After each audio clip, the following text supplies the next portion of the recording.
Now, kicking off today, because he always likes to start the day, is Richard Smith. Now, he boggles my mind, and he talks for quite a long time sometimes.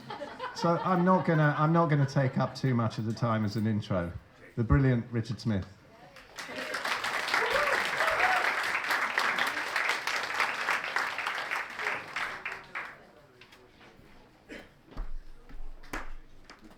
There we are. How's that? Are we on the screen there, Phil? Yes, we are. Fantastic. Good morning. Are we all enjoying? Yes. Fantastic event. Incredibly hot weather. Anybody complaining? I was yesterday, but not so much today. I was going to wear my full suit. I've opted not to, but I probably would have got away with it this early in the morning, given that it's not too warm. But there we are. We'll leave that to Steve, and I'm sure Steve can suffer with it. Are you wearing a suit? Probably not. No? Okay, fantastic. So look, by a show of hands, how many of you guys have heard me present previously? Okay. So for those who haven't heard me present, I've got a quick little rundown on my personal journey. I wasn't going to put this in, but we were live this week pushing the event on YouTube, and Phil specifically asked me to put this in. So I'm going to get to this part as quick as we can. I'm going to get into lots and lots and lots. Most of this is built off the back of questions that I was asked yesterday. So there's lots going on with this. We're going to tie some bits into the things that both Unwins, David and Jen, were discussing yesterday. We're going to do a little bit on cortisol. We're going to discuss and go into why animal proteins are optimal for human health, why it is evolutionarily appropriate, and controversially, why potentially maybe plant compounds are not beneficial. But these slides, I've super simplified them for the incredible large screen that we have there. So I've made them very, very simple for you guys to see. Some of the slides look quite technical, but we'll break them down. Any questions, just pop your hands up, and we'll answer them as we go. I usually leave the questions for the end, but given the fact that some of these pathways may be complicated, we'll hit them as we go. So this used to be me, Richard Smith, clinically obese. I was type 2 diabetic, suffered with chronic fatigue, depression, anxiety, arthritic pains, daily debilitating migraines that would make me blind, for which I was on 3 different medications. I had high blood pressure. I would struggle to walk a flight of stairs without stopping or being severely out of breath. But the worst thing for me was the anxiety. I used to struggle to leave my house. My life was quite literally spent living in boxes. So I lived in my box, my house. The only time I would leave my box was to jump into my metal box. I would drive my metal box to my place of work, a big box, and I would work inside my office, a small box inside this bigger box. And then I would perform this in reverse at the end of the day. I never felt worthy of the company of others. The depression, the anxiety, by a show of hands, who can attest to any of those things? So quite a lot. I think, look, depression, anxiety, these are things that are incredibly debilitating. If you have ever suffered with either of these, it takes over your life. But changing what I put into my mouth had a massive impact. I tried lots of medications, antidepressants, beta blockers, you name it. I was on a myriad of medication. The only thing that worked for me was changing what I put into my mouth. But it makes perfect sense, because we are these high-performance sports cars, like Dr. Abs' new Ferrari in the car park. Batmobile.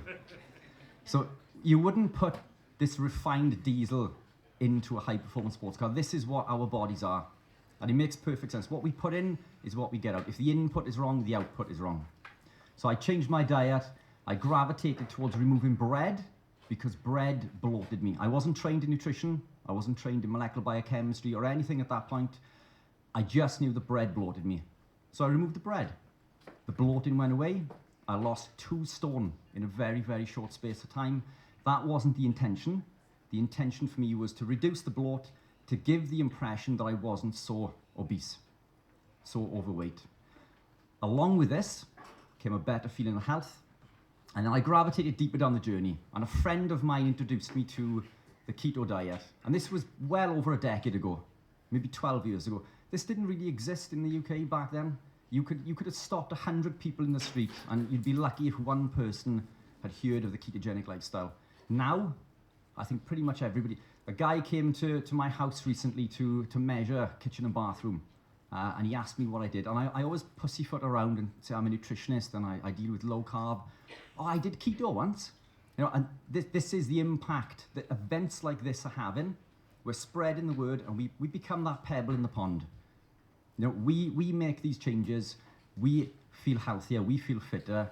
Our family members and friends against it initially, but we become that pebble in the pond, and then that ripple effect occurs. And now this event, I think, Phil, is probably twice the size that it was last year. More than twice. So we'll aim for twice as big next year again. Bigger event next year. Bigger marquee. So super long story short, over the course of 12 months, I'd lost 107 pounds, reversed my diabetes. I was now pain-free, medication-free, anxiety-free, depression-free. My blood pressure normalized. I was covered in acne and boils. My skin was so bad that I had boils all over my face, all over my back. All of these things went away. The longer that I maintained the lifestyle, the healthier that I became. All of those things that you see in that list occurred within 12 months. For full disclosure, the picture was 5 years after, but I like the picture, so I've used it.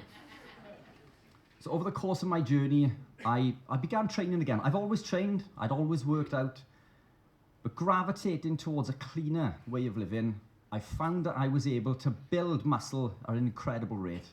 And I gained this muscle. I went on to compete as an amateur bodybuilder in men's physique.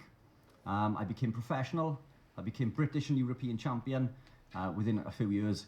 And there we are. I mean, this is me at my biggest. So I went from losing all of this weight down to 7 stone to gaining all of this weight in lean muscle mass. British, European champion. And those pictures, that picture on the right, I gained a further 3.5 stone on top of that picture. I just didn't like the way I looked, so I didn't have any pictures after. At my peak, I was 17.5 stone. 17.5 stone. Many would say that I was genetically gifted. I'm not genetically gifted. Yes, our genes are given to us at birth, but we can alter our genes via a process called epigenetics, which is something that we'll get into as we travel later down the line. This was my father. He died in his early 60s. And you can see in this picture that this is where I was heading. If you look at my face, you can see that this was my fate. So I'm not genetically gifted. I haven't just magically gravitated into this random way of eating. I'm by no means an outlier. This is something that all of us have seen benefits for. I've come away from the bodybuilding. As you can see, I'm incredibly small now. I went into endurance sports. I began running and cycling and competing in duathlons. I've come away from that because I do believe that extensive endurance activities, this is probably a talk from the day, I do believe that it's damaging to the HPA axis, which is how we produce cortisol, which is something else we're going to get into as we gravitate a little bit deeper down the journey. But these pictures, 15 years apart.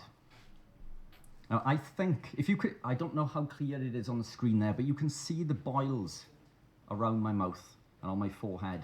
And they're all over, and this was me looking at my best. These images are 15 years apart. I think I look a little bit better on the image on the left. So look, this lifestyle has taught me a secret. I found a secret, and I want to tell the world about my secret. I want to tell the world about my secret. I knew that A gets me to C. So I know eating this way improves my health, but I want to understand why. So I can teach other people. I can explain to other people. So this has led me down many, many years of study and research. Last year alone, I recorded 750 hours of research. Don't ask me how much I've recorded this year. We'll let that one slide. But this is something I'm incredibly passionate about. I love getting into the weeds, and this is why we may get into and touch base a little bit on some of the biochemical pathways. So look, let's get into this. I presented recently at the Great British Meetup 2 weeks ago, and one of the things that I said off the cuff was that I'm a drug addict. I'm a drug addict. By a show of hands, who thinks that they are a drug addict in this room? Most of us, but not all. anyone who has access to and can afford sugar is addicted to drugs. Sugar is more addictive than heroin. This study in 2014, they intravenously inject or give the rats the opportunity to have cocaine, morphine, or sugar water. And the majority of the rats chose the sugar water. Sugar is more addictive than cocaine, heroin, and morphine. It elicits and activates the same pathways, the pathways that Jen mentioned yesterday. And these things are not isolated. Study after study after study have shown, given the choice, the rats will gravitate and work harder for sugar than they will for these addictive drugs. So what's going on? Why is sugar so bad for us? So this is a Fisher projection. So this is a glucose molecule. Now glucose shifts between a straight molecule, if you like, a straight linear projection into a cyclical and back and forth. But when it's in this form, it's highly reactive. And right at the top is where glycation begins. So this is the carbon double bond oxygen. This is where glycation begins. Do you guys understand? Do you know what glycation is? Do you need me to break that down? Look, in simple terms, and I recommend that you check out my good friend Dr. Abs's YouTube page and his school page. He's probably one of the world leading experts in biochem. So if you get the opportunity to speak with Dr. Abs, take that opportunity, incredibly knowledgeable. So this illustrates how glycation is caused. And in simple terms, you don't need to understand the diagram. In simple terms, sugar binds to proteins and it creates these advanced glycation end products. Now, why is this damaging? These advanced glycation end products will bind to the surface of cells and they'll elicit a cascade of events. They'll elicit the activation of two main pathways. The one to the left is NFKB, nuclear factor kappa B. If you follow this process, you'll see that it leads to inflammation, inflammatory cytokines. Sugar creates inflammation. The pathway on the top, the NOx pathway, leads to dysregulated lipid profile. It damages our DNA and it damages our cells. In simple terms, this sugar, when consumed in high quantities, leads to inflammation and it damages our LDL. It's not the overconsumption. As you guys know, I'm sure you guys are well versed on this, cholesterol is not damaging. Cholesterol is essential for life. It's essential for cell formation, cell communication, nutrient absorption, nutrient transportation, the production of hormones, and it's essential for healing. This is why later in life, many of us suffer with hormonal problems because we've had a lifetime of lack of these essential fats. So sugar's causing the problem. But on social, and if you speak to your local gym goer or PT, they will tell you that glucose is essential. We need glucose. And yes, we do. We do need glucose. Glucose is essential. As my good friend Stephen Thomas will say, give Stephen a shout out there. Stephen is, in my opinion, the world leading blood expert. So anybody who has issues with their bloods and want them checked, Stephen is the man to go to. If we assume that the average 70 kilogram gentleman has around 5 millimoles of glucose in their blood at any one time, this equates, we know the molecular weight of glucose, this equates to around 4.5 grams of sugar, which is a teaspoon. So we have a teaspoon at any one time in circulation. And we all know this. But how much glucose are we using throughout the day? Are we using a teaspoon a minute? Are we using a teaspoon an hour? Is it a teaspoon a day? So recently, Dr. James Niccolo Antonio, got that one right, thumbs up. James came out with a hypothesis that low-carb lifestyles were detrimental to our health for a number of reasons. And one of the reasons were that we require around 150 grams of glucose each day. 120 for the brain and 30 for the blood. But when we look into the research, if we work out based on 25 trillion cells and the rate of glucose consumption with the red blood cells, we know that the consumption of these red blood cells is anywhere between 4.3 towards 13.5 grams of glucose. So there's a number of ways that we can work this out, but simply, this is considerably less than James is leading us to believe. The brain, 120 grams, yes, in a normal circumstance, but this isn't disputed within our community or any community for that matter, that the brain is capable of using most of its energy from beta-hydroxybutyrate, from ketones. In fact, if the brain has the opportunity to use ketones or glucose, it will preference the ketones, even in a non-ketogenic state. But what we know from the research, what the research tells us is that if we gravitate and live the lifestyle for a prolonged period of time, we begin to upregulate specific enzymes and pathways. You don't need to understand what they are, but these pathways are things like the monocarboxylate transporters, also known as the MCTs, not to be confused with medium chain triglyceride. Although medium chain triglycerides can help upregulate the monocarboxylate transporters. So the MCTs can help upregulate the MCTs. Now these enzymes, BDH, ACAT, and Escott, will utilize this beta hydroxybutyrate at a higher rate. So as we gravitate into carb restriction, we begin to waste ketones initially in the form of acetone, which is what we detect on the urine strips and the breath monitors. And then as you gravitate deeper into your journey, you'll see that these readings will become less and less, and we think that we're doing something wrong.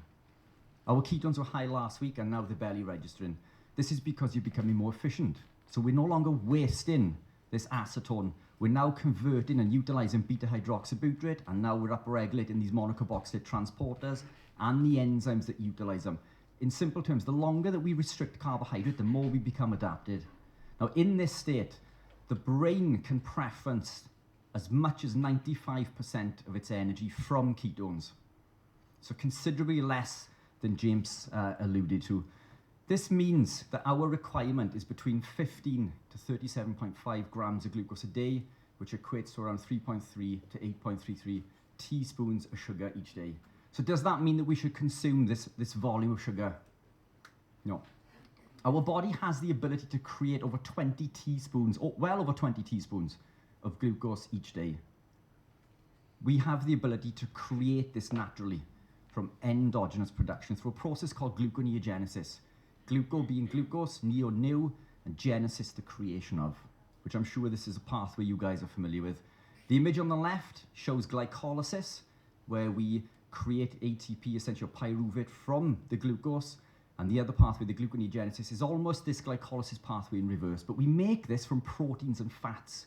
So our requirement for exogenous glucose is 0. We require, in normal circumstances, and I'm going to touch base on this because there is a caveat to this. Under a normal circumstance, our requirement for exogenous glucose is 0. We make all of the glucose that we need. Exogenous carbohydrate is very different to endogenous glucose. These are two very different things. Unless, if we are suffering with stress, if we have damage to the HPA axis, the hypothalamus, pituitary, adrenals, head, shoulders, knees, toes. I had to get that one in. I was running through this with my little girl recently, and that's what she said to me, so apologies. So this cortisol is known as a stress hormone, but I would argue that it isn't. Cortisol is essential for life. We can't live without it. It's essential for so many different processes within the body. Yes, it's known as a stress hormone for the flight response, but it's also essential for the production of sugar or glucose via gluconeogenesis. It's essential to combat inflammation, managing blood pressure, and so on and so forth. Cortisol is essential. It's not the demon that it's made out to be. And under normal circumstances, the hypothalamus will send a signal to the pituitary and the adrenals. We release cortisol, and then it sends a negative feedback loop to the hypothalamus and the pituitary to stop production. So we get what we need when we need it, and then this negative feedback loop flicks the switch, and then we stop producing cortisol. But if we have a stressed life, and this doesn't mean that you can have a stressed job or anything else. This is life in general. Life today doesn't mirror our ancestral way of living. All of the stress that we would have had previously is waking up in the morning, finding something to kill and eat, get back to the cave, and so on and so forth. It was just to stay alive. Now it's waking up in the morning, trying to beat the if I'm late leaving in the morning to take my little girl for the school run, that minute or two later is 5 minutes on the other end. Now I'm late to drop my little girl off to school. Now they've closed the gate. Now I'm stressing because I've got to ring the buzzer, and the teacher's got to come out and tell me off for being late. And then my little girl goes in, then I'm racing towards the office to get into the office for a consultation. Now I'm stressing because I've got a client waiting, and so on and so forth. So the stress has started before my day has started. And this goes without all of the other stresses with work, relationships, bills, and so on and so forth. We live in an environment that is incredibly stressed. It's not ancestral appropriate. And we need to manage these stresses, and there are ways that we can do this. But under normal circumstances, the cortisol production goes through a process called GAS. So it's general adaptation syndrome. So the cortisol is produced, the alarm phase initially to that so-called stress response, then is the resistance where we can cope. So resistance training, for example, will teach us to cope with stress. Breathing correctly will teach us to deal with stress and so on. But we can drive this system to a point where it leads to exhaustion. When we're exhausted, we damage this HPA axis. Now we're no longer producing that negative feedback loop, so cortisol goes through the roof, and now we're in this constant stressed state. And I'm going to show you guys how we can test for this as we go. Even worse than this, which is something that I can personally attest to, I damaged my HPA axis to such a detriment that I was no longer producing sufficient cortisol for my lifestyle. Being carnivore, I was no longer supplying enough cortisol to produce the glucose, therefore I needed to consume exogenous glucose. So under a normal circumstance, we can make all of the glucose that we need, but there are caveats to this. Cortisol increases in the early phase, and this damages everything within the body, the diurnal rhythm, muscle breakdown, and if we scroll to the bottom of that list, there's things like acne, IBS, which is why I was suffering with the acne and severe IBS. It damages the pituitary. It leads to low cortisol, which, as I say, is more damaging in my opinion than elevated cortisol, tiredness, fatigue, so on and so forth. Now, the pituitary, once this is damaged, everything downstream becomes affected. So this diagram, I don't know if you guys can see it on the left, but the pituitary, which is the image on the top, so that isn't an image of the male genitalia, this is the pituitary. So if we look downstream from this, there are things like growth hormone.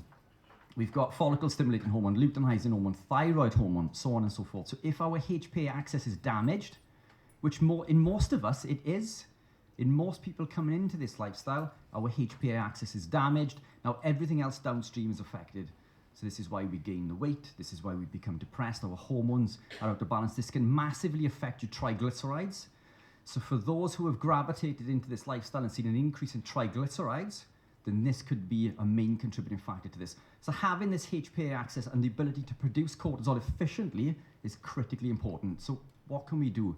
If this damage, or if we believe this damage has been caused, what can we do? So there are a number of tests that we can perform. We can do a blood test, hair analysis. Hair is fantastic for long term, but it doesn't detect and look into low cortisol, which again, just to reiterate, in my opinion, is more damaging. The best test that we can perform, which is probably the most invasive, is a saliva test.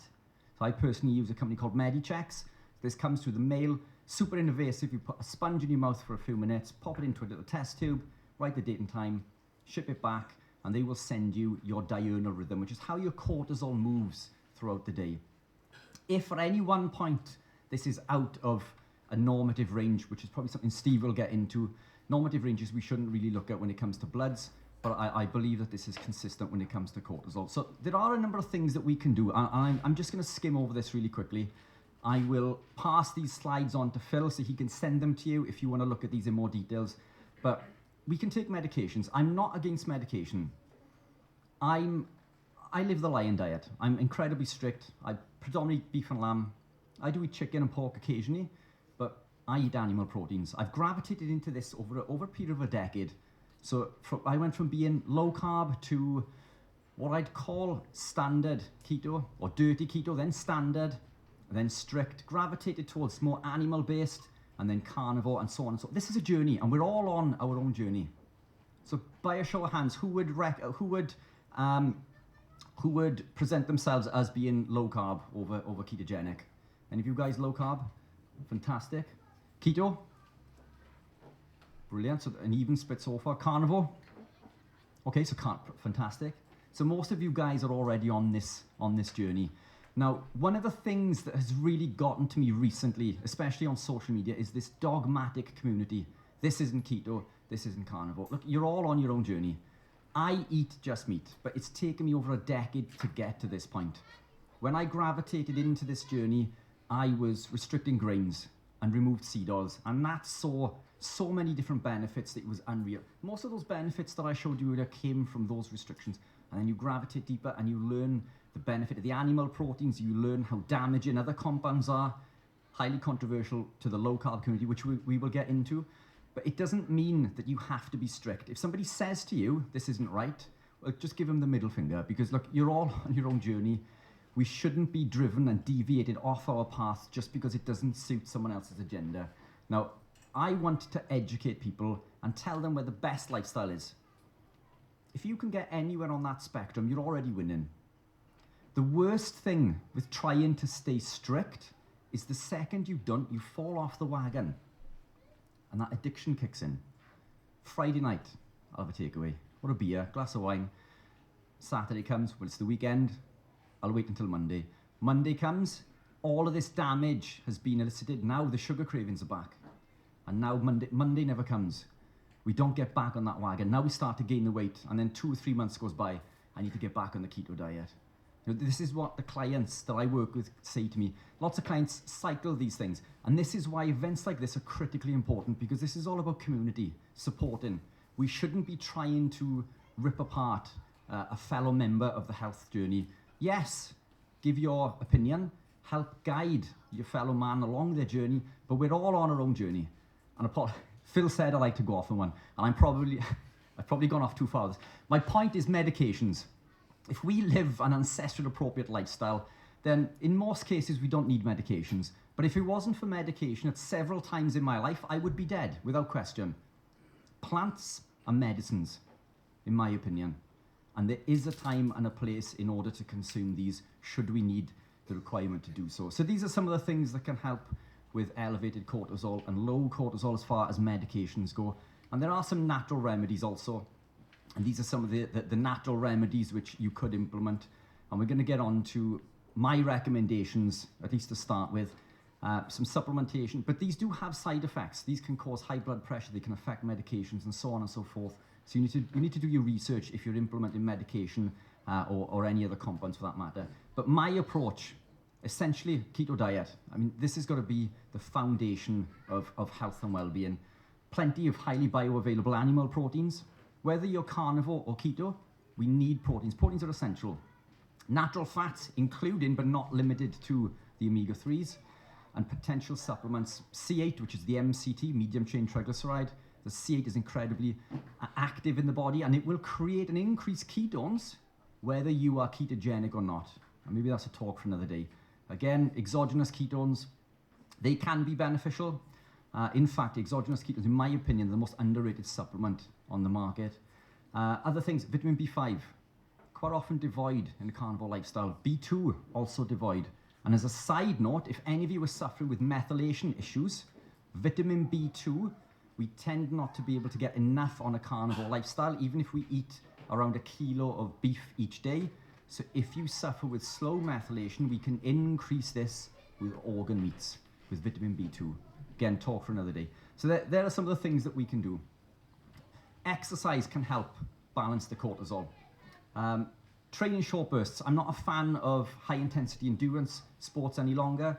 I'm not saying this to put anyone off who is currently competing in rowing or running or cycling. Fantastic. But for me, it damaged my HPA axis. So this is why I've come away from it recently, and I've gone back into resistance training. So other things that we can do. Lifestyle, critically important. Once we come into this way of living, we start to look at other options, things like grounding, meditation. And all of these are critical. All of these are ancestral appropriate. All of these things can help. And quality sleep. Lots of natural light, which I do not get enough of. I work in a box, so I'm back in my box. My windows are blacked out because of the podcasting, so I don't see an awful lot of light. But as Sylvie will tell you, if you crack the window open, the light will refract and you will still achieve some benefit to doing that. So this is what I do when I'm in work. Cognitive behavioral therapy. Stephanie was here yesterday. These things really help, and this is what this study on the right shows. Over time, these breathing techniques and EFT and meditation, all of these can be super beneficial. This isn't woo-hoo stuff. This goes well beyond diet, but these are all things that can help. Now, these are things that I'm also qualified in, which Stephen and I will be teaching in our school group.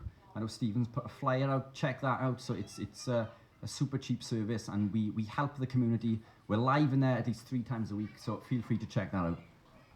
Now, the issue with cortisol, is once we've damaged this HPA axis, it causes a decrease in things like dopamine and serotonin. Now, these are things that we're hardwired to chase. Dopamine and serotonin, we're hardwired to chase these.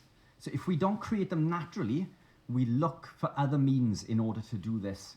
And sugar is the first protocol. Sugar will release dopamine into the mesolimbic pathway, and it will act in the same way that drugs do. It will give us the same response as a drug does, but each time that we consume it, it further down-regulates this receptor, meaning we take a little bit of sugar today, it will elicit this response, but each time it down-regulates this receptor, meaning next time we go to reach for it, we need more and more and more. And it becomes a slippery slope, and this is why it's so easy to become addicted to things like chocolate, sweets, or even bread and pasta, because all of these things are sugar. They all break down into glucose. Now, tryptophan, tyrosine, phenylalanine, these are all aromatic amino acids that allow us to create these things, these neurotransmitters, dopamine, serotonin, so on and so forth. Now, we hit these carbohydrates. We start eating the pizza, the pasta, the chocolate bars, whatever your go-to is. Every time we do this, we block the prefrontal cortex. We block our body's ability, or our brain's ability to do dumb shit, essentially. It blocks our body's ability to make sensible decisions. Every time we consume that sugar, it's blocking our body's ability to do this. And it also inhibits our memory, so we forget. So we eat the sugar today, we feel awful tomorrow, and then we consume it again, because we forget about the detrimental impacts that consuming the sugar has done. Now, grains, by a show of hands, any of you guys still consuming grains?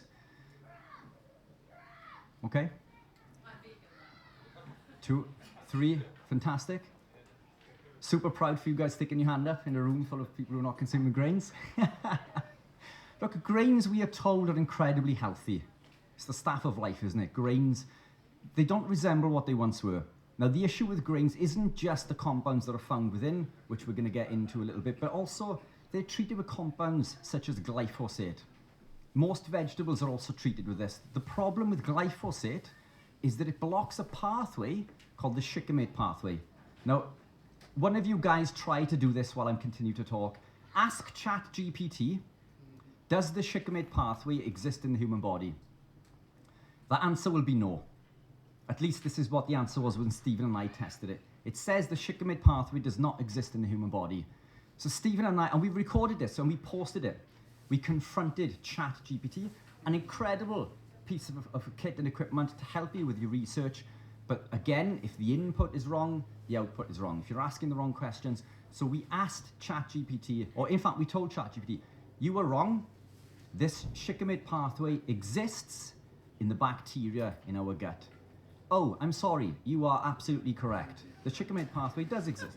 So this is the problem with keyboard warriors doing their research and posting results. They don't understand these pathways. This is a critical pathway. This is a pathway that breaks down fructose from the fructans from the grains, which is where IBS comes from, by the way.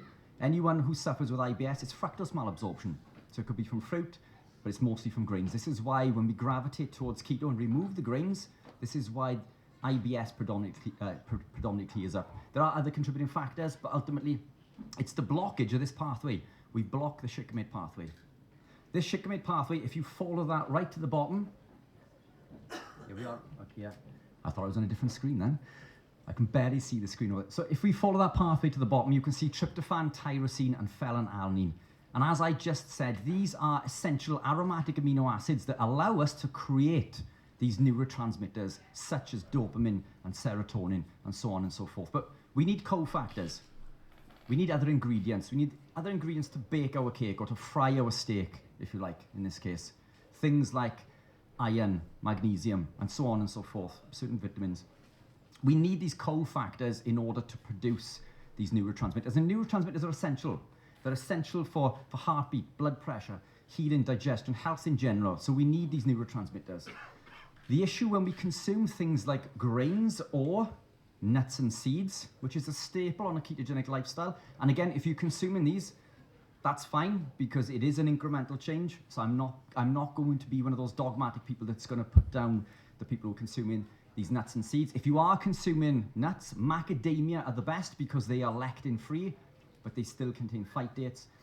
Lectins and phytates, these lectins and phytic acids, they will block the absorption of things like zinc, iron, and magnesium by as much as 100%.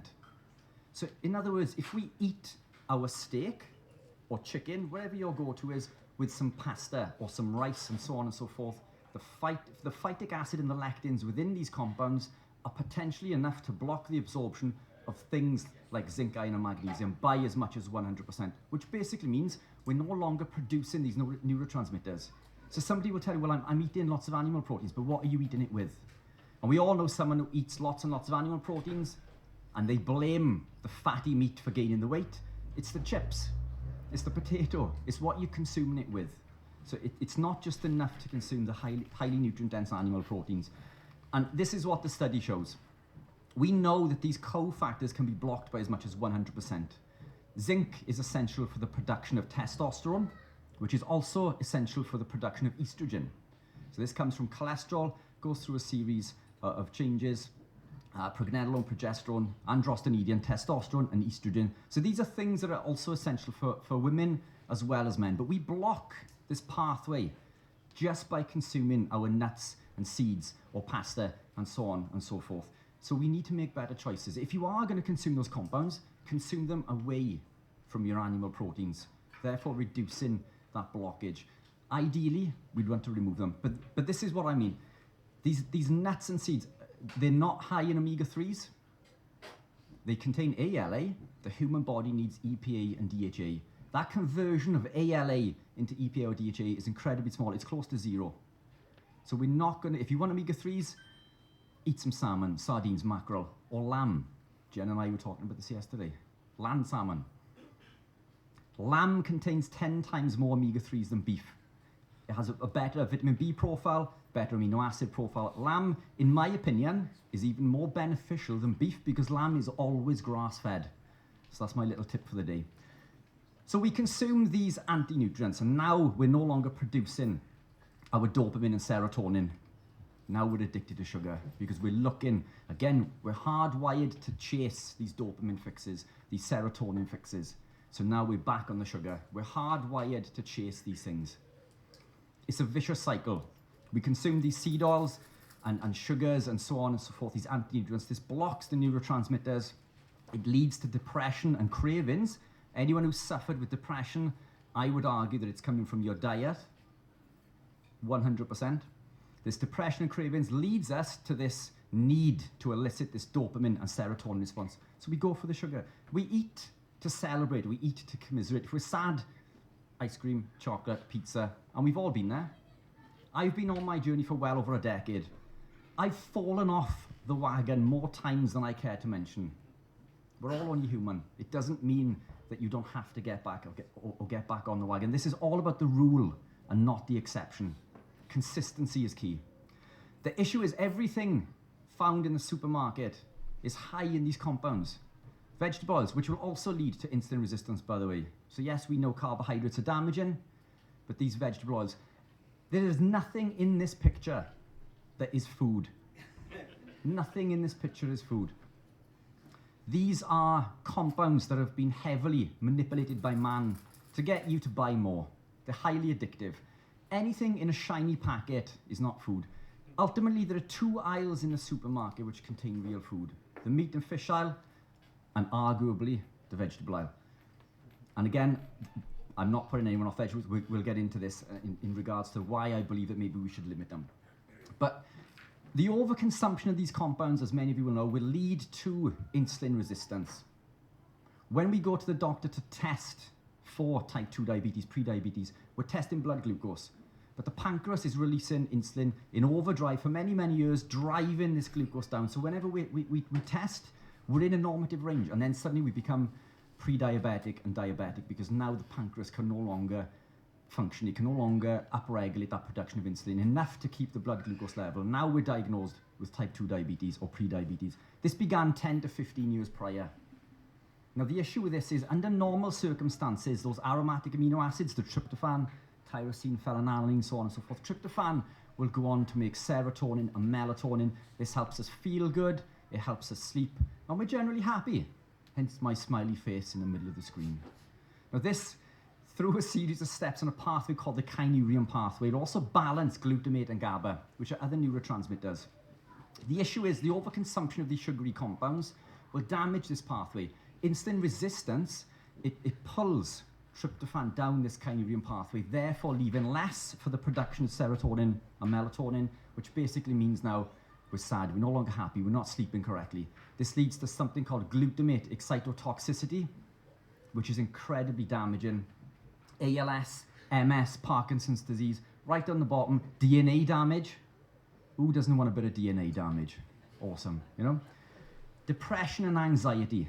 When we damage this pathway and when we elicit this glutamate excitotoxicity response, this leads to depression, anxiety, and therefore drives cravings. It affects us mentally, it affects our mental health. And again, constantly driving us to elicit that dopamine and serotonin response. So now we're back in this cycle. So what do we do to break this cycle? Super simple takeaways. We remove the sugar and seed oils. And I know that sounds super overly simplistic, but when we remove the sugar and seed oils and we allow the body to adapt, now we're producing these neurotransmitters, tryptophan, tyrosine, phenylalanine. They're going on to create our neurotransmitters. They're balancing glutamate and GABA. And now we feel better. So how do we do this? It's easy for me to tell you guys just stop eating junk. It's not as easy, you know, and we can all attest to this. We predominate animal proteins and natural fats. Now, my plate would be 100% animal proteins, beef and lamb. Recently, I've come away from eggs and cheese for a number of reasons. I still indulge in a little bit of chicken. I love chicken, crispy chicken skin. I love pork, but I limit these to maybe once a week, once every 10 days. You guys don't need to do that, but the deeper you gravitate into the journey, you'll become accustomed to the compounds that your body's benefiting from. But we predominate. So this, if you were to show this to a nutritionist or dietitian in real terms, so if you were to put some chicken on a plate with a little bit of broccoli, no dietitian or nutritionist is going to say that that is unhealthy. And this is how we get around the stigma of keto is dangerous, carnivore is dangerous. We build the plate to suit people's requirements. We put the animal pork, it could be cheese, it could be the chicken breast, it could be beef and chicken. One of my favorites, beef, king prawns, scallops, go to town. We predominate these animal proteins and natural fats, and we leave physically 1/4 of that plate to the vegetables that grow above the ground because they're lower in carbohydrate, therefore allowing us to become ketogenic and so on and so forth. There are reasons not to consume plants that grow above the ground. And we'll get into that as we go. But how do we help combat these cravings? Well, we elicit a BDNF response, brain-derived neurotrophic factor. This increases inhibitory control. It helps us combat cravings. And we do this by adding in things like saturated fats, which is the opposite to what most of us do. Saturated fats are critically important. These even-chain fatty acids, omega-3s, vitamin D, we become ketogenic. We can do this with animal proteins. We come back to consuming and predominating the animal proteins and natural fats. Another hormone that we can elicit, CCK, cholecystokinin, also elicited by saturated fats, omega-3s, amino acids, the animal proteins and natural fats. If we have a craving, reach for something fatty. That is my go-to. Up until recently, I would always cook 6 eggs. I would have the eggs pre-boiled, and if I was getting an urge, I would reach for an egg or cheese. Eggs and cheese. That was my staple for many, many years. Eggs and who doesn't like eggs and cheese? Some beef. Jen, what did you just walk away with there? You've got Mason's meats, isn't it? Yeah, but absolutely fantastic. Absolutely, it is incredibly fatty and absolutely delicious. Pemmican. Now, these things are available. They are there for these quick fixes, but we need to predominate animal proteins and natural fats. Other things that we can elicit. UV light. This activates melanocyte-stimulating hormone. Light early in the morning towards later in the evening. UV to the eyes. So take your glasses off. I know yesterday we were all out with the shades on. Get some natural light. You don't have to look at the sun. Get some natural light. into the eye, activate this melanocyte stimulating hormone. If you wake up early in the morning, even if it's not sunny, and you go for a 20-minute walk, this will help combat cravings. Other things that you can do, glycine, the amino acid glycine, you can add that to water and drink it, and this will help with cravings. And other things are things like these MCTs that we mentioned. And for full disclosure, I make MCT, I make C8, by certification, the world's highest purity. But this isn't a sales pitch. I make these products because I use them and I believe that they're beneficial. And they're available over there with a real food company, and we'll get into this. But these are things that we can consume in order to help. Again, MCT is a type of fat. These are the levers, if you like, that we can pull. So if we look at what we can consume, so we can consume glucose, and we can be driven by glucose, or we can be driven by fat. Now, under glucose, under the drive of glucose, this is the response that it elicits. We consume our bread, pasta, rice. This will activate and elicit an insulin response. This insulin will break the bonds on the glycerol backbone and send fatty acids into the fat cell. In other words, every time you eat a carbohydrate, you are telling your body to store fat. We wake up in the morning, we consume a bowl of muesli with a chopped up banana, so sugar on top of our sugar, in order to go for a run because we want to lose some weight. It doesn't make sense. But we put sugar in to burn fat. It doesn't make sense. We elicit this insulin response. It is biologically impossible to burn body fat when insulin is elevated. So the argument that you'll get from local gym goers who eat lots and lots of carb, they're highly insulin sensitive. They have higher muscle mass, which helps with blood sugar control, and they're incredibly active. So every time that they consume this glucose, their insulin response is very quick, so they're highly insulin sensitive. So this will affect them less, but it will catch up over time. It's biologically impossible to burn fat when this insulin is elevated. We need these enzymes in order to break the bonds on the glycerol backbone to send the fatty acids back into the bloodstream. So the worst thing we can do if you want to burn body fat is consume sugar. It just doesn't make sense. I work with athletes, pro athletes, Ironman athletes, copious amounts, 120 to 200 grams of glucose an hour for an event. And they suffer with gastric distress and they wonder why. And then they become hypoglycemic after because of the insulin response. You know, there are lots of famous athletes from the endurance arena recently just come out and admitted that they are type 2 diabetic and pre-diabetic from the overconsumption of glucose. And these are people to look at, you would think are incredibly fit and healthy. So in simple terms, we reduce the sugar. It's super simple. And now a 2-day conference to tell you to reduce sugar and eat animal proteins. That's the takeaway. Reduce your sugar consumption and eat animal proteins. And when we do, we elicit this response. The fatty acids will go through a series of steps in the mitochondria. They will enter beta oxidation, and we can create energy via this way. The acetyl-CoA will then enter the citric acid cycle, and we can create ATP. When we abstain for a prolonged period of time, this other pathway is followed. And we go down to the mevalonate pathway also, which helps us produce cholesterol, which is essential, by the way. But this pathway allows us to create a series of ketones, acetone, acetoacetate, and beta-hydroxybutyrate. Beta-hydroxybutyrate, as I mentioned earlier, is the creme de la creme. This is what ketones do. Ketones are the magic elixir. They reduce inflammation, improve insulin sensitivity, athletic performance, hunger, reverses age and improves your mitochondria, gives you superior energy. I wouldn't be up here today if I wasn't ketogenic. There's no way that I would be able to present to you guys if I was still on a high carbohydrate lifestyle. It increases mechanical efficiency of the heart by as much as 30%, blood flow by as much as 70%, mental health, brain energy. And carbs do the opposite. From a damaging point of view, from a damaging perspective, if you understand the electron transport chain, you don't need to. We need to understand the parts of this involve a compound called NAD. Abs, NAD expert. If you've got any questions on NAD, speak to Dr. Abs. Glucose involves 4 NAD. It costs the body 4 NAD to process 1 glucose molecule. It costs the body 1 NAD to process glucose, making this process 400% more efficient. This is what ketones do. In simple terms also, it will increase the adenosine receptor, which now basically brings this glutamate back down. So we were discussing earlier about the glutamate excitotoxicity. The ketones will balance the glutamate and GABA ratio. bringing this back into an optimal range, now allowing us to combat this depression, this anxiety, these sugar cravings, and so on and so forth. Carbs quite literally do the opposite.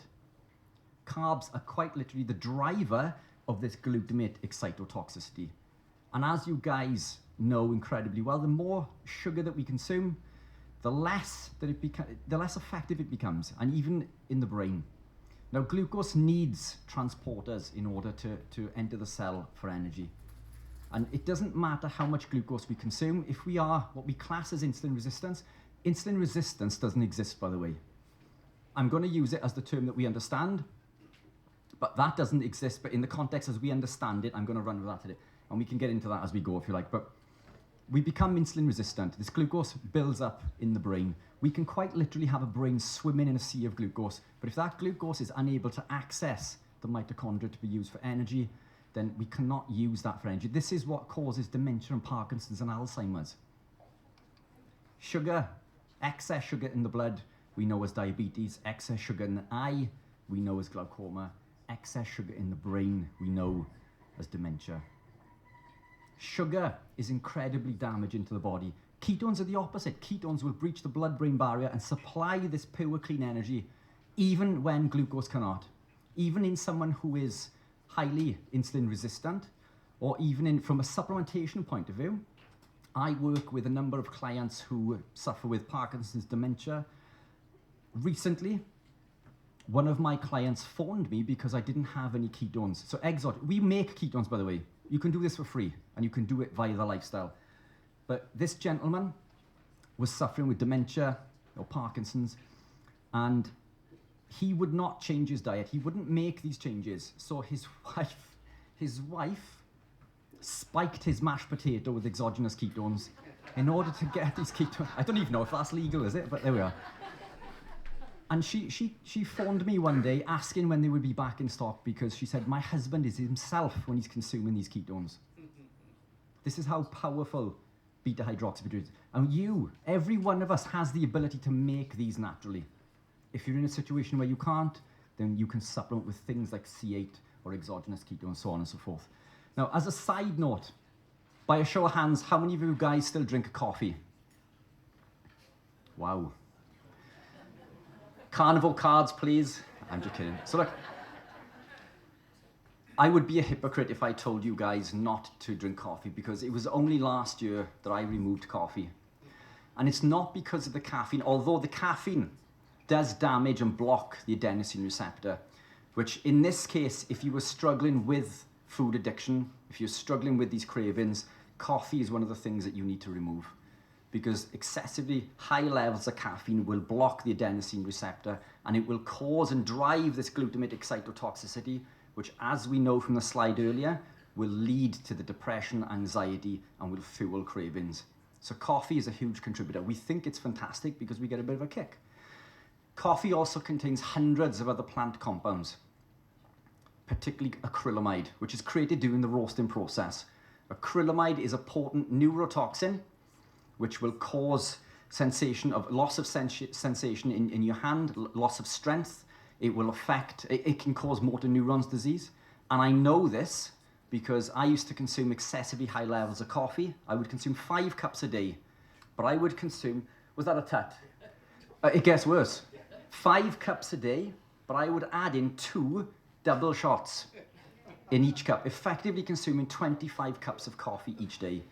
Now, this is excessively high, but this started to cause issues with my grip, in my legs. I ran in my daughter's sports day. The parents had a race. I wore my jeans and my work shoes. Like, I was so confident that I'm going to destroy all the other parents, you know? And I romped up in my work clothes, and the whistle went off.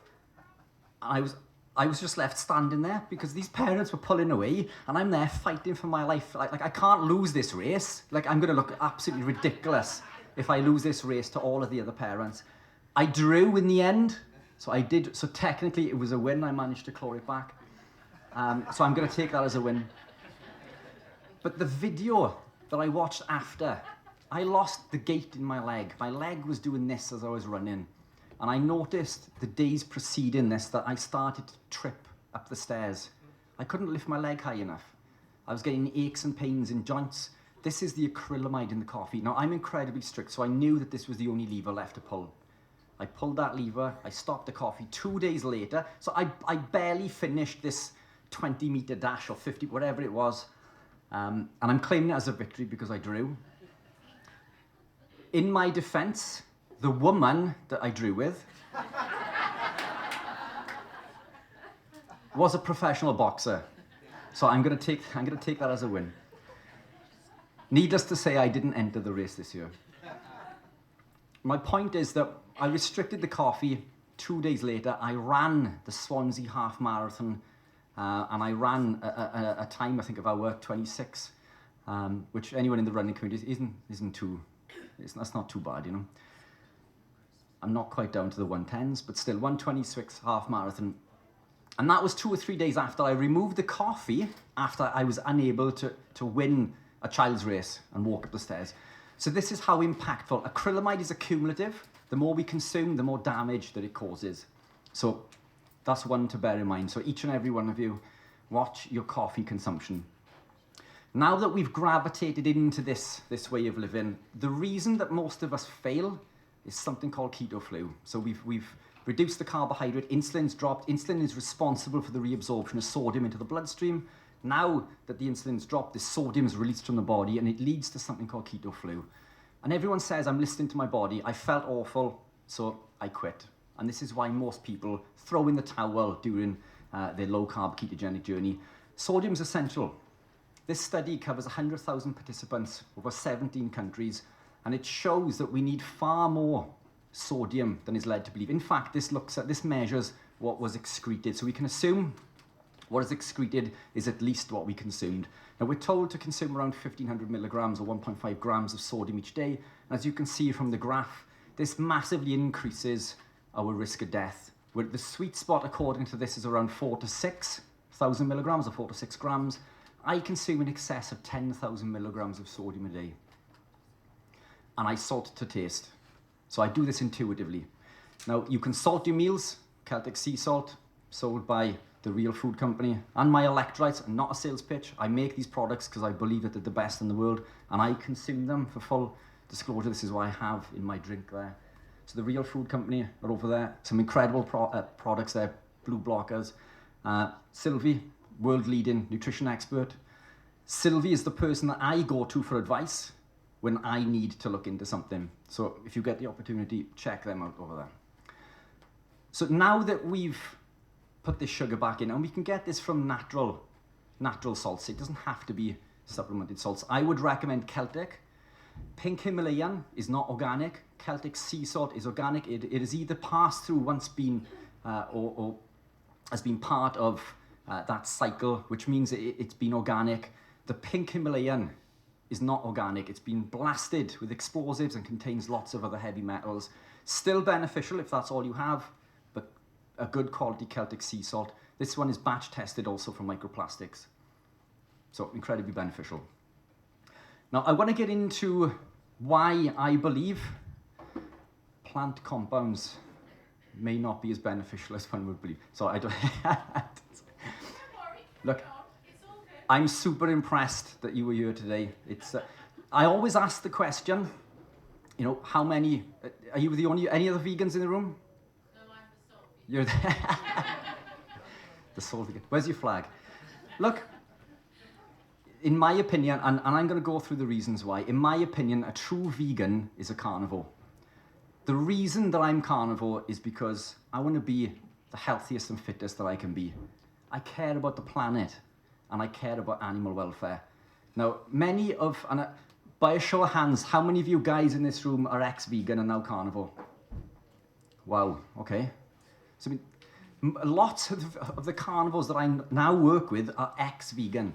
They've gone down this rabbit hole of self-discovery, looking at the benefits of these plant compounds in order to improve their health, well-being, the betterment of the planet, and so on and so forth. Then they become unwell. 5 years in, once that B12 and iron is depleted, we start to come a crop, or we start to elicit responses. And these things can't be, and we're going to get into this a little bit later on, and apologies, I'm not going to be, what slide are we on? 105 of 136. So I'm going to speed it up. But these compounds that we need to thrive, not just to survive but thrive, they're found in animal proteins, and we'll get into this. But at the point of the DNA, if we were to reach into the nucleus of any cell in your body and pull out the chromosome, if you were to tear apart the chromosome, this is called the chromatin. The chromatin is your DNA wrapped around proteins called histones. Now, countless amounts of times throughout the day, we take photocopies of sections of this DNA. Every day, countless amounts of times. mRNA. We send, does anyone know what DNA stands for? Well done. RNA? Yeah, well done. Fantastic. Only one person knew that at the last conference, so I'm super impressed. This mRNA, this messenger ribonucleic acid, is sent to a different part of the cell, a machine, a reader, a code reader, if you like. This mRNA is driven through this machine to read the code. And on the DNA, we have these nucleotides collectively, or codons. Collectively, they're called nucleotides.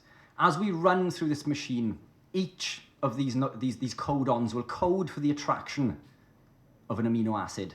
So we consume our food breaks down into amino acids, and then via this, which is protein synthesis, this is how we heal, build, and repair every cell in the body. As this mRNA runs through this machine, it attracts an amino acid, and another, and another, and another. And this builds a peptide, and this peptide goes on to create a protein. These proteins quite literally build everything in your body. We can't get a full amino profile from plant compounds. So the supplementation, so this will lead to muscle wastage. It will lead to low bone mineral density, and so on and so forth. Brain, and so, I'm not saying you suffer with this, but we cannot get the full amino profile from plant compounds. The animal proteins we consume, whether you're into eating animals or not, we need these proteins. They break down into amino acids, and we reconstitute these into human proteins. This is how we build and heal and repair every cell within the body, including hormones and so on and so forth. This chromatin we need to be open and available for expression. And look, this might be going over some of your heads, but look, I'm going to super simplify it. We need the chromatin to be open so we can take good quality photocopies. We don't want this. We don't want the chromatin to be folded. And what causes the chromatin to fold? A number of compounds. One in particular is called a HDAC. The HDAC binds to the lysine protein, and it causes the chromatin to fold, therefore leaving the DNA unavailable to take these good quality photocopies. If we can't take good quality photocopies, we take poor quality photocopies, which means then we make poor quality proteins, and then we make poor quality parts of our body. And this is why over a period of years we begin to deteriorate, and our bone mineral density and muscle mass and so on and so forth. This is why everything goes downhill over a prolonged period of time. Animal proteins build human proteins. We need this chromatin open and available for expression. Ketones inhibit this HDAC. Ketones inhibit this folding of the chromatin, therefore allowing the chromatin to be open so we can take good quality photocopies. This is epigenetics, essentially. This is allowing us to access the best parts of our DNA. This is why I managed to lose the weight. This is why I went on to compete in bodybuilding. This is why I feel the best that I've ever felt. And I don't look too bad for 62. Ketones allow us to be the best version of ourselves. When I was competing, I wasn't the best bodybuilder. If those guys were doing what I was doing, they would have beaten me hands down. But I was pulling a lever. I was using a tool, if you like, that other people weren't using. And you can do this through your diet. 75+% of epigenetics is controlled by diet and lifestyle. Fantastic. And I think most of us know this. And most people, including vegan, vegetarian community, we know food, what we put in is what we get out. But things like broccoli, vegetables, fruits, supervillain or superhero, these compounds cause genotoxicity. So this genotoxicity is basically the ability of chemicals to damage genetic information. And I want to show you this. Broccoli contains isothiocyanates. So when we bite onto a broccoli plant, myrosinase binds to glucoraphanin, and we create an isothiocyanate called sulforaphane. Sulforaphane, we're told, is incredibly beneficial and helps fight cancer. Fantastic. Do you have cancer? You wouldn't take a chemotherapy pill if you did not have cancer, because chemotherapy damages every cell within the body. When we consume these compounds, it causes these genotoxic effects. And this is a study that highlights this. This study looked at the juice from cruciferous vegetables and its effect on our DNA. And I'm going to read this out to you. Genotoxic effect of the juice is due to the specific constituents of cruciferous plants, such as glucosinolates, and their breakdown products, in particular the isothiocyanates. The present findings clearly indicate that cruciferous vegetables contain DNA-damaging constituents. This is how we build everything in the body. We don't want to damage the DNA. Broccoli and other plant compounds quite literally damage the DNA.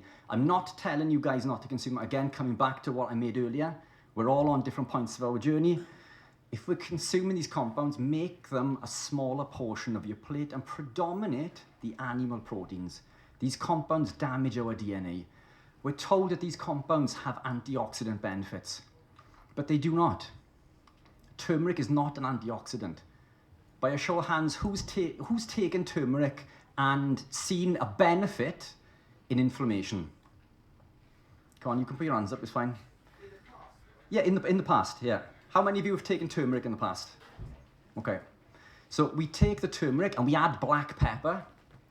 And the reason we add the black pepper isn't to increase absorption, it's to block your body's natural detox pathways. Piperine blocks phase 2 detoxification in the liver. Phase 2 detoxification removes toxins. We add the black pepper to stop your body from removing a toxin. That should tell you everything that you need to know. This is how we increase that bioavailability of the turmeric. Now, we see the benefit because it activates and elicits a pathway called NRF2. Now, the NRF2 pathway can lead to a benefit. It can lead to some form of anti-inflammatory response, because when we activate the NRF2 pathway, the body increases glutathione, the body's master antioxidant, which conjugates to a toxin and removes it from the body. So we take so these things are not antioxidants, they're pro-oxidants. But we see a benefit because the body increases the antioxidants to remove the toxin. Does that make sense? This is how medications work. Like, we shouldn't take medication long term, because the longer we take medication, then the more side effects we start to have, and then the more medications that we need to combat these other side effects. It's a slippery slope.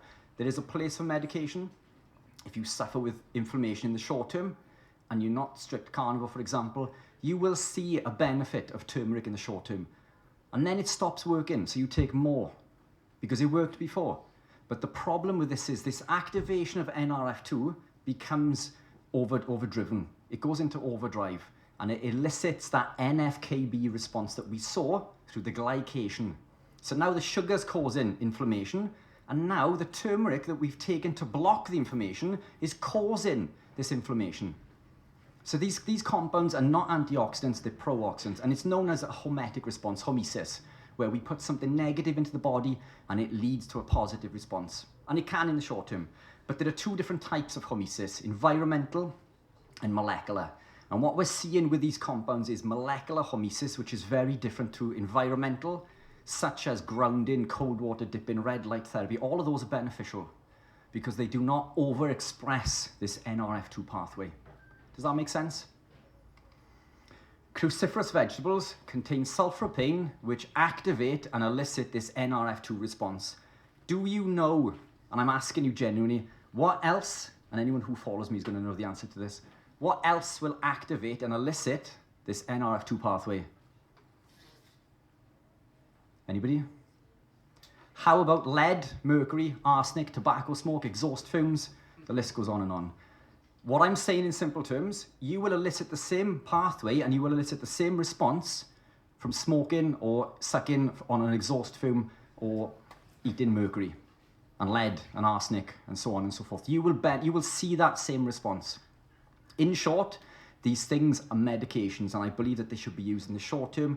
If you're consuming them as part of your daily diet, keep them to a small quarter, 1/4 of your plate, and predominate, and I keep coming back to this, the animal proteins, because our cells are made of protein and fat.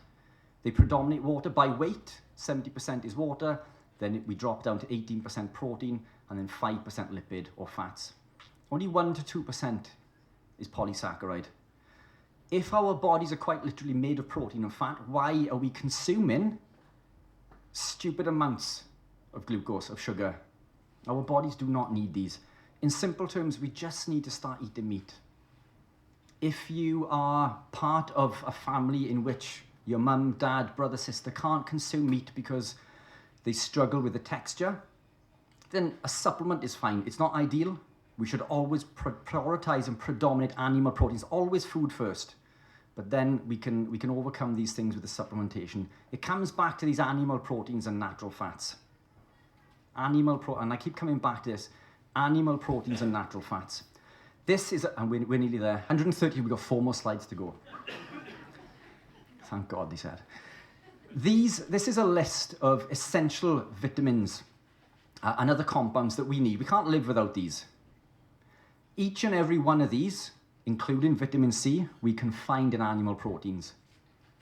A 12-ounce beef steak contains 12 milligrams of vitamin C. The less vitamin C or the less glucose we consume, the lower our requirement for vitamin C. Therefore, you don't need vitamin C when you live this way. I've been on this journey for well over a decade. I'm still waiting to suffer with scurvy. These compounds they're found predominantly in these animal proteins, and 100%, all of these compounds are found in animal proteins. Over half of these we cannot obtain from plant compounds. Over half of the compounds that are essential for optimal health and well-being, we cannot find in plant compounds with trace amounts even with the others. And even things like pyridoxine, vitamin B6, this will bind to glucose and create pyridoxine glucoside, and that will prevent up to 85% of the absorption of that vitamin B6. And I haven't even put that on there. These compounds cannot be found in plant compounds. Now, the argument to this, well, my mum told me to eat carrots for my vitamin A so I could see in the dark, for my retinol. There is 0 vitamin A in plant compounds. Plant compounds contain beta-carotene. Beta-carotene is a precursor that needs to be acted upon by an enzyme called BCMO in order to create retinol, the active form. It also requires T4. It costs the body T4 to convert beta-carotene into retinol. In short, what I'm saying is, if you suffer with thyroid problems, you don't want to be eating carrots, or broccoli for that matter. The sulforaphane in broccoli will compete for the absorption of iodine and lead us to be iodine deficient, and this will also, or can potentially lead to thyroid problems. And this is the difference between what we believe is found in a plant to what is actually found in a plant. And this is just vitamin A. That's the first on the list. We can make an argument for almost everyone on that list. So in short, my takeaways, if you're not already carnivore, or if you're looking to get a member of your family onto the lifestyle, these are the tips that I would urge you to pass on to them. The biggest lever that we can pull, in my opinion, is dropping the grains and the seed oils. Yes, sugar incredibly detrimental, but most of our diet predominates by grains. So by default, when we remove the grains, we're now consuming far less of the carbohydrate. Grains cause intestinal permeability. They cause the release of a molecule called zonulin, which basically can lead to autoimmune issues. All autoimmune comes from intestinal permeability.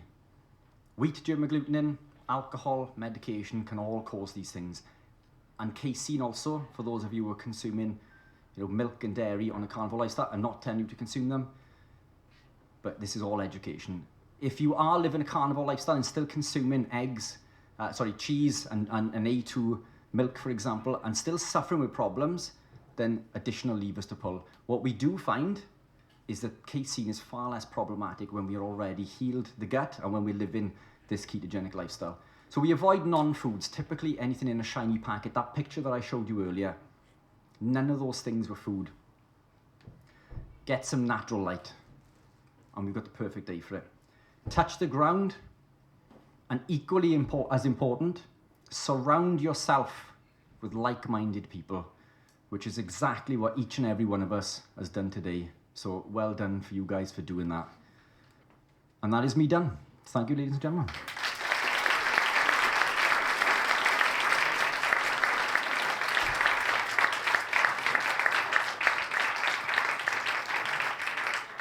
Thank you so much, mate. You caught me with a mouthful of burger. Finally found a moment to eat, and something unheard of happens. You finish your talk. Amazing, mate. Thank you. We got questions.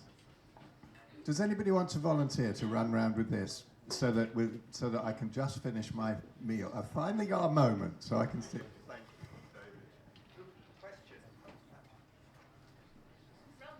David. Loving the shirt also. Thank you very much for that. That was brilliant. No problem. I've got a question for you, and it's, can an extended period of ketosis be harmful for the body? I don't believe so. Not in look, we are born in a ketogenic state. We come into this world in a state of ketosis. You know, we feed on mother's breast milk and we still maintain a ketogenic state. This is how we come into the world. But we're led to believe that ketogenic lifestyles are damaging because of ketoacidosis. This is something very different. This is when we can't control the increase in blood glucose and ketones, which leads to an acidotic state, which can be fatal. But this only happens in someone who is a type 1 diabetic who suffers with poor insulin management.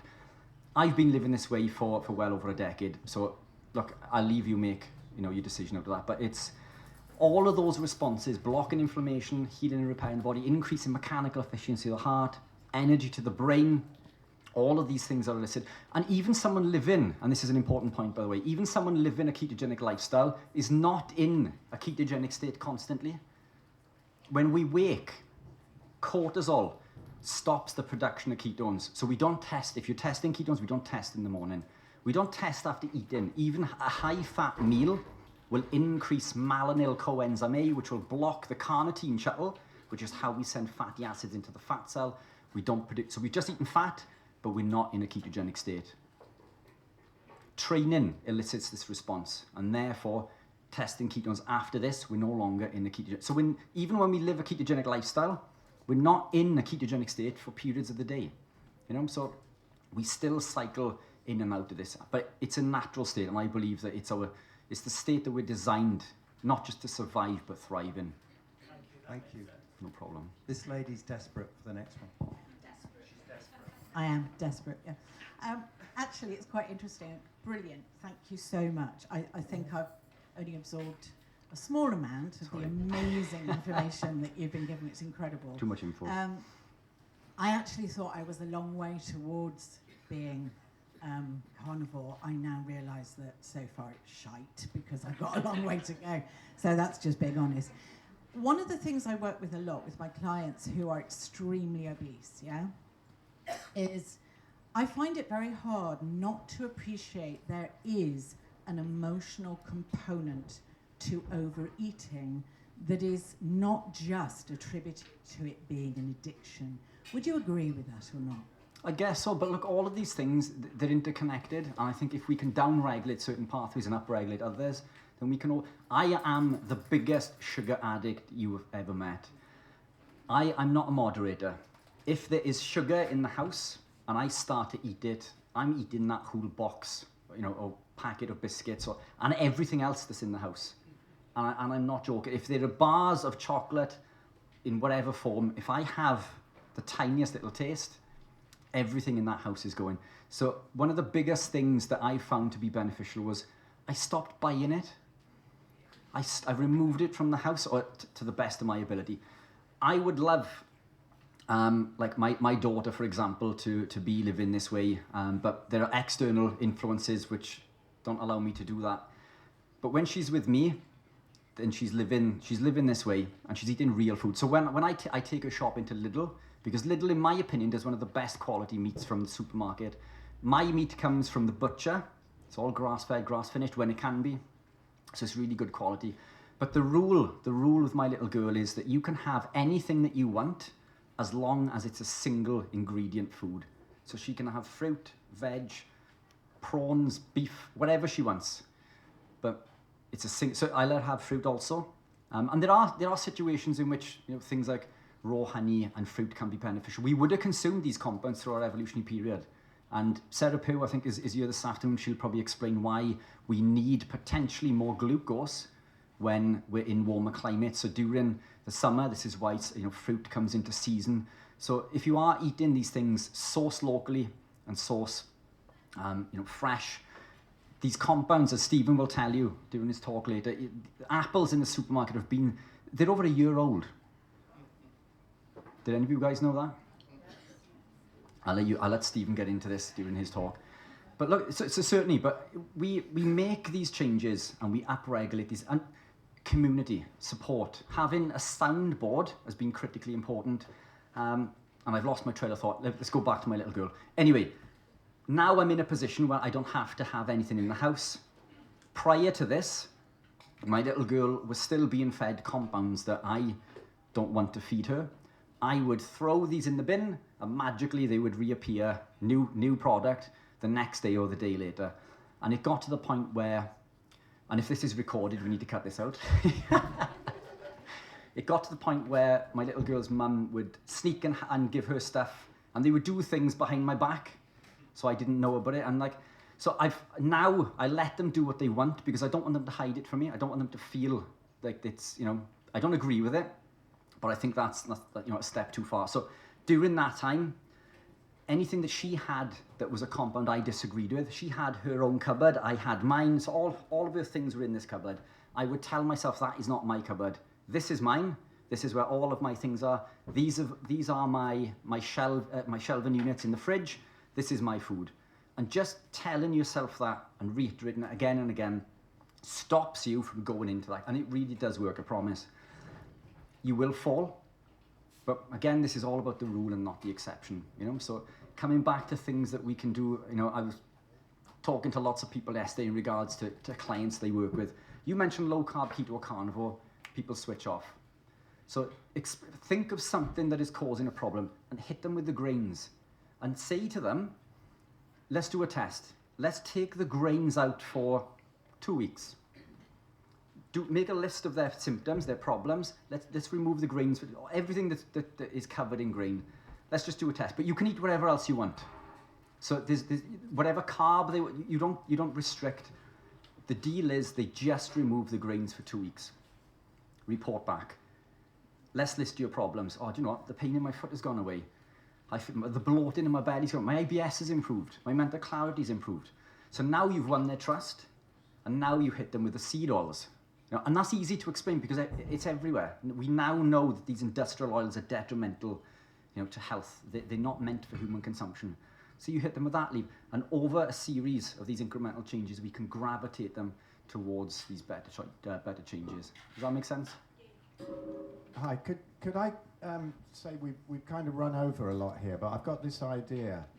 Could we, because we've got to get Stephen on, and it's sort of time that he was coming on after his break now, so after the break. So how about Stephen comes on quite soon, and then we did what we did last year. What do you think, Richard and Abs and Stephen? Q&A? That there can be a after Stephen's talk. Three Musketeers. Q&A, because they're a great Batman. triple act, and we can't waste Abs being here. So, any questions about his new Ferrari?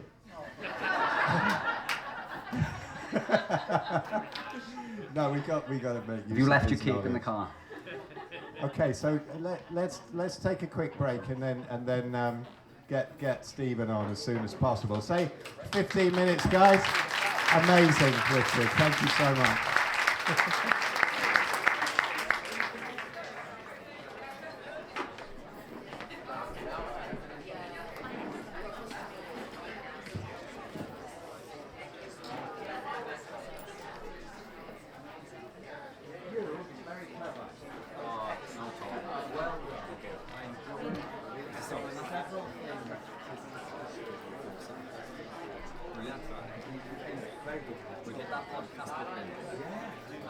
Jen's done two with me now. I'm still